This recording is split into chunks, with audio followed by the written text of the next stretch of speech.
Gagawa tayo ngayon ng low carb coffee cake. Ilalagay ko din sa video itong mga ingredients niya na ginamit ko dito. Kita ko lang din to, actually coffee cake lang talaga to, kaso naisipan kong gawin siyang low carb since ang gagamitin nating ingredients ay more on low carb. Tatry ko lang mag-experiment. Actually ako lang din nakaisip na lagyan siya ng choco chips and sunflower seed. Tapos yung ginamit kong harina is hindi siya all-purpose flour. Ang ginamit ko is yung whole wheat. Tapos yung milk niya is almond. Nag-whisk muna ako ng 1/2 cup unsalted butter and then nilagyan ko siya ng asukal at mantika, sabay ni-whisk ko ulit. I-beat lang siya ng sabay hanggang maging soft and fluffy siya.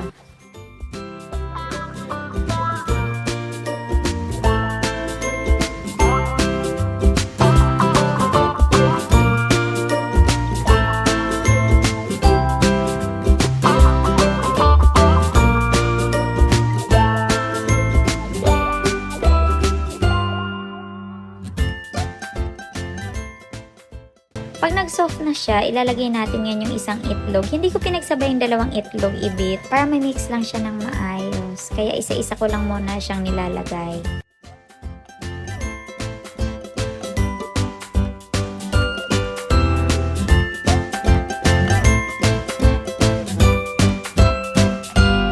Pag soft na yung mixture natin, ilalagay natin ngayon yung whole wheat flour, baking powder, at coffee powder. Saka siya salain. Yung flour, since whole wheat siya, nasasala talaga yung mga buo-buo niya, yung mga buo-buo niyang parang oatmeal.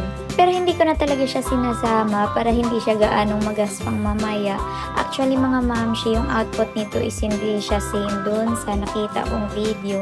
Kasi ito is whole wheat flour and then almond milk yung ginamit ko. So ang output niya is parang medyo dry siya. Gara, kinwento ko na hindi pa tapos.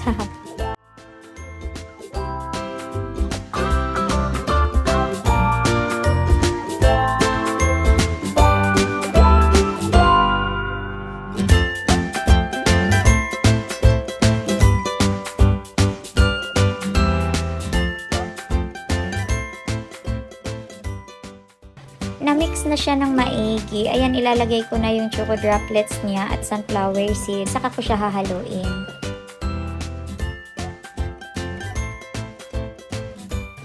Ayan, ilalagay na natin sa baking pan yung mixture niya. Hindi ko na siya nilagyan ng parchment paper mga mamshi kasi wala naman ako planong tanggalin siya dyan kasi dyan na rin siya namin iiwain later. Ni-grease ko lang siya ng konting mantika para hindi siya gaanong dry. Pagkatapos budburan lang din natin ulit siya ng choco droplets and then i-bake na natin siya sa preheated oven for 40 to 45 minutes or depende. Pwede siyang tusukin ng toothpick. Pag wala nang maiiwan doon sa toothpick means luto na siya. At ayan na nga. Luto na siya mga mamshi. Ayan, kinul down ko lang muna siya bago natin i-slice. Ayan, may bata na namang nag-aantay. Nag-aantay na naman siya ng tutong o gilid-gilid na tostadong bread kasi yun lang yung kinakain niya.